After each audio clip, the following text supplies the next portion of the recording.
బంగ్లాదేశ్లో హిందువుల పైన చాలా దుర్మార్గమైన చర్యలు చోటు చేసుకుంటున్నాయి. ఏకంగా నాకు ఈ విషయం చెప్పడానికి కూడా కొంత బాధగానే ఉంది. హిందువుల పైన ఊచ కోతకొస్తున్నారు. నడి రోడ్డు పైన వారిని చెట్టుకు వేలాడదీసి నిప్పంటిస్తున్నారు. మొన్న ఏకంగా దీపు చంద్రదాస్ అనేటువంటి ఒక వ్యక్తిని ఇక్కడ చూడండి, విజువల్స్లో ఇక్కడ ఫ్లెక్సీలు కనబడుతున్నాయి. ఆ ఫ్లెక్సీలో ప్రధానమంత్రి నరేంద్ర మోదీ ఫోటో ఉంది. ఆ ఫోటోని అలా చెట్టుకు వేలాడదీసి ఫోటోకి నిప్పంటించడాలు. ఆ తర్వాత నేను ఒక మనిషిని ఏకంగా మైనార్టీ మెజార్టీకి సంబంధించినటువంటి గతంలో షేక్ హసీనా ఉన్నటువంటి సమయంలో జరిగిన గొడవలకి అప్పుడు జరిగినటువంటి సిచ్యువేషన్లో ఒక దుర్మార్గమైన చర్యలకు పాల్పడుతున్నటువంటి ఆ మెజారిటీలు అంటే అక్కడ రిలీజియస్లో మెజారిటీలుగా ఉన్న వాళ్ళు మైనార్టీలపై దాడి చేస్తుంటే దీపు చంద్రదాస్ అనే వ్యక్తి ప్రతిఘటించాడట. ఇప్పుడు ఆయనని మొన్న రాత్రి చెట్టుకు ఈ రకంగానే తాళ్ళు కట్టి మెడను వేలాడదీసి ఆ మనిషి మొత్తాన్ని వేలాడదీసి నిప్పంటించారు. ఇప్పుడు ఇక్కడ విజువల్స్లో చూస్తున్నాం. సో విజువల్స్లో భారత ప్రధాని నరేంద్ర మోదీకి సంబంధించినటువంటి ఆ ఫ్లెక్సీని ఓ చెట్టుకు వేలాడదీసేటువంటి విజువల్ చూస్తున్నాం. ఇంకోవైపు రైట్ సైడ్లో అక్కడ పెద్ద ఎత్తున ఆందోళన చేపడుతూ హిందువులకి వ్యతిరేకంగా భారతదేశానికి వ్యతిరేకంగా నాదాలు చేయడం చూస్తున్నాం. సో షరీఫ్ ఉస్మాన్ హాదీ అక్కడ అవామీ లీగ్ అనేటువంటి షేక్ హసీనా పార్టీకి వ్యతిరేకంగా ఉద్యమాన్ని నడిపించినటువంటి వ్యక్తి మరణంతో మరింతగా భారత్పై ఉధృతం పెరిగింది. అయితే అక్కడ మరణించింది కారణం వాడినెవడు చంపాడు, వాడెట్లా చచ్చిపోయాడు మనకు అవసరం లేదు. కానీ ఆ మరణానికి కూడా భారతదేశాన్ని బూచిగా చూపించే ప్రయత్నం బంగ్లాదేశ్ ఏదైతే చేస్తోందో బంగ్లాదేశ్ యొక్క కుటిల యత్నాలు, కుట్ర ప్రయత్నాలు అర్థమవుతున్నాయి. సో బంగ్లాదేశ్ వ్యాప్తంగా ఇప్పుడు చాలా బాధపడే విషయం ఏంటంటే హిందూ మహిళల పైన విచక్షణరహితంగా దాడులు చేయడాలు, అఘాయిత్యానికి పాల్పడ్డాలు, హిందూ మహిళల జుట్టు పట్టుకొని ఈడ్చుకెళ్లడాలు, వారిని కొట్టడాలు, వారిపై మానభంగాలు చేయడాలు, వారిని ఇబ్బంది పెట్టడాలు జరుగుతున్నాయి. ఇక బుర్కా ధరించలేదంటూ కాళ్లతో తన్ని నిరసన వ్యక్తం చేస్తున్నారు. మరో ఘటనలో దీపు చంద్రదాస్ అనేటువంటి వ్యక్తిని కూడా హతమార్చడం చూసాం. అతన్ని హతమార్చి చెట్టు కట్టేసి నిప్పంటించి ఇంక్విలాబ్ మంచా నేత హాదీ మృతితో మరింతగా రెచ్చిపోయే విధంగా అక్కడ నిరసనలు వ్యక్తమవుతున్నాయి. సో ఇంక్విలాబ్ మంచా నేత హాదీ మృతి అక్కడ వాళ్ళు చెప్తున్న విషయం ఏంటంటే బంగ్లాదేశ్ సంబంధించినటువంటి అక్కడ నిరసనకారులు ఆయన నిరసన తెలుపుతూ ఉండగా ఎవరో ఒక నలుగురు వ్యక్తులు ఒక వాహనంలో వచ్చి ఆయనని గన్తో పేల్చి అక్కడి నుంచి వెళ్ళిపోయారంట. వారు భారతీయులే, ఇక్కడ చంపేసి భారతదేశానికి పారిపోయారు. భారతదేశానికి ఎంత స్థాయిలో అక్కడ బంగ్లాదేశ్లో వ్యతిరేకత రావడం గల ప్రధాన కారణం ఒకటి, యూనస్ ప్రభుత్వం వచ్చిన తర్వాత భారతదేశానికి బంగ్లాదేశ్ మొత్తానికి కూడా ఆ ఉన్నటువంటి కొంతమైన సత్సంబంధాలు మొత్తం తెగిపోయాయి. ఆ తర్వాత షేక్ హసీనా వచ్చి ఇక్కడ ఆశ్రయం పొందడం, ఇక్కడ శరణార్థిగా ఉండడం బంగ్లాదేశ్ ప్రభుత్వాన్ని, అక్కడటువంటి యూనస్ ప్రభుత్వాన్ని కొంత మనకు వ్యతిరేకంగా మార్చాయి. ఇక్కడ ప్రధానమైన కారణం ఇస్లామిక్ దేశంగా మార్చినటువంటి యూనస్ ప్రయత్నాన్ని ఎప్పటికప్పుడు ఎండగడుతూ ఉన్నారు.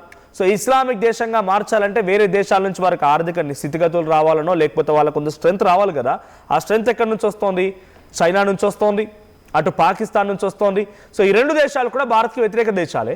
సో భారత్కి వ్యతిరేకంగా ఉన్నటువంటి ఈ రెండు దేశాల నుంచి సపోర్ట్ వస్తుంది కాబట్టి డెఫినెట్గా మనం కూడా భారత్కి వ్యతిరేకంగా మారాలనే ఒక ఆలోచన వాళ్ళ మెదడులో చాలా బలంగా పడిపోయింది. సో ఏమీ జరిగినా భారతదేశానికి లింక్ పెడుతున్నారు. షేక్ హసీనాని భారత్కి రమ్మని భారత ప్రభుత్వం కోరలేదు, భారతీయులకు అంతకంటే అవసరం కూడా లేదు. తనేదో ప్రాణాలు పోతాయి, తన ఇంటికి చుట్టుముట్టారు నిరసనకారులు, తన నివాసానికి చుట్టుముట్టారు, తన ఉండేటువంటి గదిలోకి వెళ్ళారు, తన అల్మారాని పాల్గొట్టారు, తను వేసుకునే బట్టలను కూడా బయటకు తీసుకొచ్చి నిప్పంటించారు. అటువంటి సిచ్యువేషన్లో తను పారిపోయి మన దగ్గరికి వచ్చి శరణార్థిగా ఉండి నమస్కరించి మమ్మల్ని కాపాడండి అయ్యా అన్నప్పుడు, సరే ఒక ఆడామే తర్వాత ఓ దేశానికి సంబంధించి ప్రధానిగా ఉంది, కొన్నేళ్ల పాటుగా అక్కడ ప్రధానిగా పనిచేసింది, మనతో సత్సంబంధాలు కొనసాగించింది కదా అని చెప్పి ఒక శరణార్థిగా ఉండడానికి అవకాశం కల్పించింది భారత్. ఇక ఆ తర్వాత నుంచి ఈ ఉద్యమాలని మరింతగా రెచ్చగొడుతూ బంగ్లాదేశ్ యూనస్ ప్రభుత్వం ఇస్లామిక్ దేశంగా మార్చాలి, పాకిస్తాన్ చైనాతో జతకట్టాడు కాబట్టి భారత్కు వ్యతిరేకంగా ఉండాలి, షేక్ హసీనా లాంటి వ్యక్తుల్ని భారత్ ఆశ్రయం కల్పించింది కాబట్టి భారత్కు వ్యతిరేకంగా ఉండాలి, ఇలా ప్రతి అంశంలో కూడా భారత్కి వ్యతిరేకంగా ఉండే ఆలోచనతో వెళ్తూ ఉన్నారు. సో ఇంటర్నేషనల్ క్రిమినల్ ట్రిబ్యునల్ కింద షేక్ హసీనా గతంలో తను ప్రధానిగా ఉన్న సమయంలో అక్కడ నిరసనలు కొనసాగుతూ ఉంటే ఆ నిరసనల్ని అణిచివేయడం కోసం చాలామంది అరెస్ట్ చేసింది.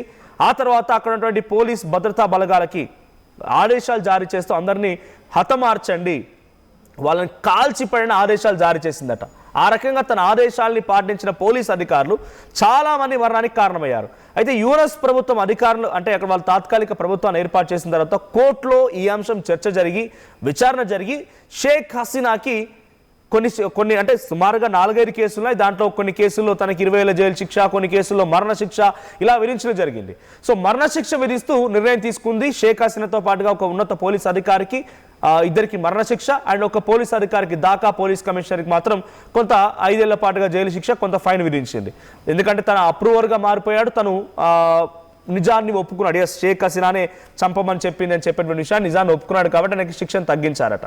సో ఇప్పుడేం జరుగుతోంది, తనకి శిక్షను విధించాలి కాబట్టి భారత ప్రభుత్వం తనని వదిలేయాలి.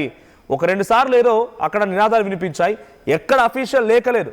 అఫీషియల్గా భారత ప్రభుత్వానికి షేక్ హసీనాని అప్పగించమని ఎక్కడ ప్రభుత్వం నుంచి ఒక్క లేఖ కానీ, ఆర్మీ నుంచి ఒక లేఖ కానీ, ఏదైతే ఇంటర్నేషనల్ క్రైమ్ ట్రిబ్యునల్ నుంచి ఉందో వాళ్ళకి తెలుసు భారత్లో ఆశ్రయం పొందుతుందని చెప్పి, అక్కడి నుంచి కానీ ఒక లేఖ లేదు. కాబట్టి ఆ శిక్షని అమలు చేయాలని వాళ్ళు కోరుకుంటున్నప్పటికీ ఇక్కడి నుంచి వెళ్ళడానికి తను నిరాకరిస్తోంది. పైపెచ్చు భారత ప్రభుత్వం కూడా ఎక్కడ రియాక్ట్ అవ్వలేదు. సో నిజంగానే వాళ్ళు ఛాలెంజ్ చేయాలనుకుంటే, నిజంగానే వాళ్ళు దీనిపై చూడాలనుకుంటే వాళ్ళు ఏం చేయాల్సి ఉండేది, యూఎన్ఓలో ఛాలెంజ్ చేయాలి. యునైటెడ్ నేషన్ ఆర్గనైజేషన్లో ఛాలెంజ్ చేయండి, భారత్కు వ్యతిరేకంగా లీగల్గా కొట్లాడండి. కానీ భారత్కి వ్యతిరేకంగా లోపల భారతదేశంలో అత్యధికంగా ఉండే జనాభా హిందూ జనాభా సంఖ్య ఎక్కువగా ఉంటుంది. కాబట్టి హిందువులని ఇప్పుడు ఇబ్బంది పెడితే భారత ప్రభుత్వం దిగి వస్తున్నటువంటి ఒక దురాలోచన బంగ్లాదేశ్లో నిరసనకారులు చేస్తున్నారు. నిరసనకారులు అంటే వాడేదో ఉద్యమించి వాడు వచ్చి ఏదో పెద్ద చేయాలని కాదు, పక్కా పేడ్ ఆర్టిస్టులు అంతా కూడా. నిజమైన వార్తల కోసం వెంటనే డౌన్లోడ్ చేసుకోండి రా యాప్ని.